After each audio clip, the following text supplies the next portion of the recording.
अस्सलाम वालेकुम dear candidates, उम्मीद करता हूँ कि आप सब खैरियत से होंगे। मौजूदा NNDA कस्टम्स के जो इंटरव्यूज़ हो रहे हैं असिस्टेंट सुपरवाइज़र और RPM ऑपरेटर की, उनको देखते हुए हमने ये वीडियो बनाई है और कुछ कैंडिडेट्स की तरफ से रिक्वेस्ट भी थी कि इनके जो पोस्ट करंटली चल रहे हैं supervisor, assistant supervisor and RPM operator, इनका सर्विस स्ट्रक्चर क्या है, इनके प्रमोशन क्या कैसे हो सकते हैं और इनकी सैलरीज कैसी हैं। तो मुझे जो इन्फॉर्मेशन मिली है कुछ इंटरनेट से, कुछ अपने सोर्सेज से, तो उसमें से कुछ चीज़ें हमें बताई जा चुकी हैं और हम चाहते हैं कि वो हम इस वीडियो में आपसे शेयर करें। इस वीडियो में हम इन तीनों पोस्ट की सर्विस स्ट्रक्चर चेक करेंगे, प्रमोशन और फिर इनकी सैलरीज डिस्कस करेंगे। सबसे पहले हम इनके एलोकेशन पढ़ते हैं कि इनकी एलोकेशन क्या है। तो आपके सामने जो है एलोकेशन डी जनरल है 22 ग्रेड के एक पोस्ट है, फिर डिप्टी डायरेक्टर जनरल 21 ग्रेड के ये भी एक पोस्ट है। इसी तरह डायरेक्टर की पोस्ट है एडिशनल डायरेक्टर, डेप्यूटी डायरेक्टर, ये तो हाई लेवल की पोस्ट है। हम अपने लेवल पे आते हैं यानी असिस्टेंट डायरेक्टर 17।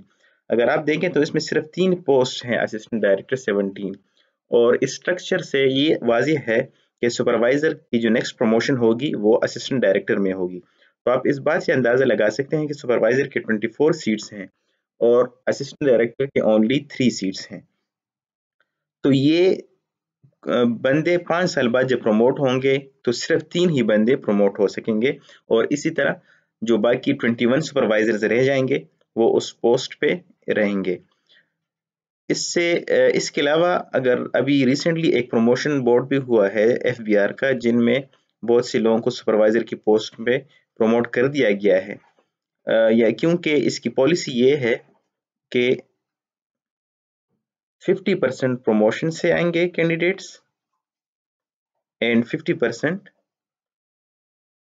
इनिशियल अपॉइंटमेंट से। तो सुपरवाइजर का जो एग्जाम FPC कंडक्ट करेगा 50% लोग वहां से आ जाएंगे और बाकी 50% इनकी प्रमोशन बोर्ड की तरफ से आ जाएंगे। तो कहने का मतलब ये है कि जो सुपरवाइजर होंगे इनकी प्रमोशन 5 साल बाद जब होगी तो मेरे ख्याल से सिर्फ 3 ही बंदे ऐसे होंगे जो कि आगे इजीली प्रमोट हो सकेंगे, बाकियों को फिर वेट करना पड़ेगा।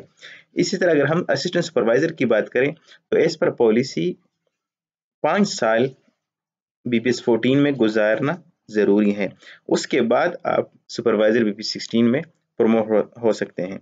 तो इससे ये भी क्लियर है कि हमारे पास असिस्टेंट सुपरवाइजर की 24 सीट्स हैं।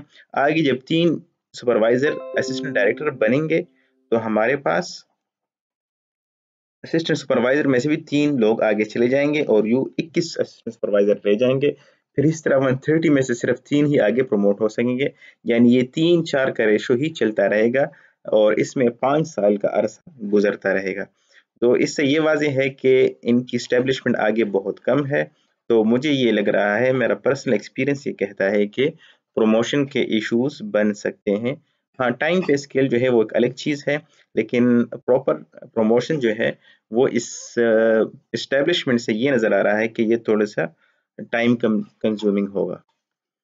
इसके अलावा हमारे पास इनकी सैलरीज की जो बात है, तो सैलरीज हमने एक कस्टम इंस्पेक्टर से पता करवाई है। तो उनके मुताबिक उनको जो इन्फो मिली है, मे बी वो बिल्कुल ठीक ना हो, लेकिन इनकी सैलरीज अच्छी नज़र आती है।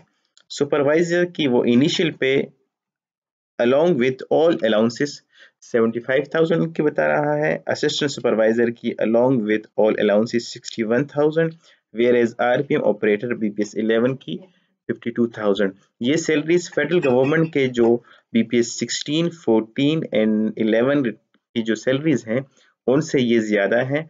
तो क्योंकि ये एक नया इस्टेब्लिशमेंट अप्रूव हुआ है तो मे बी इनके अलाउंसेस अलग हों। ये भी कंफर्म नहीं हो सका कि कौन कौन से अलाउंसेस हैं जिनकी वजह से इनकी सैलरीज बढ़ रही है। तो ये भी हम इंशाल्लाह पता करके फिर आपसे शेयर करेंगे। आप सबसे रिक्वेस्ट है चैनल को सब्सक्राइब कर लें ताकि मजीद आने वाली वीडियोस भी आपसे शेयर की जा सके। एक पॉइंट यहाँ पे याद रखें कि सुपरवाइजर की जो प्रमोशन है वो भी वही है, यानी 5 साल सर्विस है नेक्स्ट पोस्ट में प्रमोट होने के लिए। अगर नेक्स्ट वैकेंसी खाली है तो ही आप प्रमोट हो सकते हैं।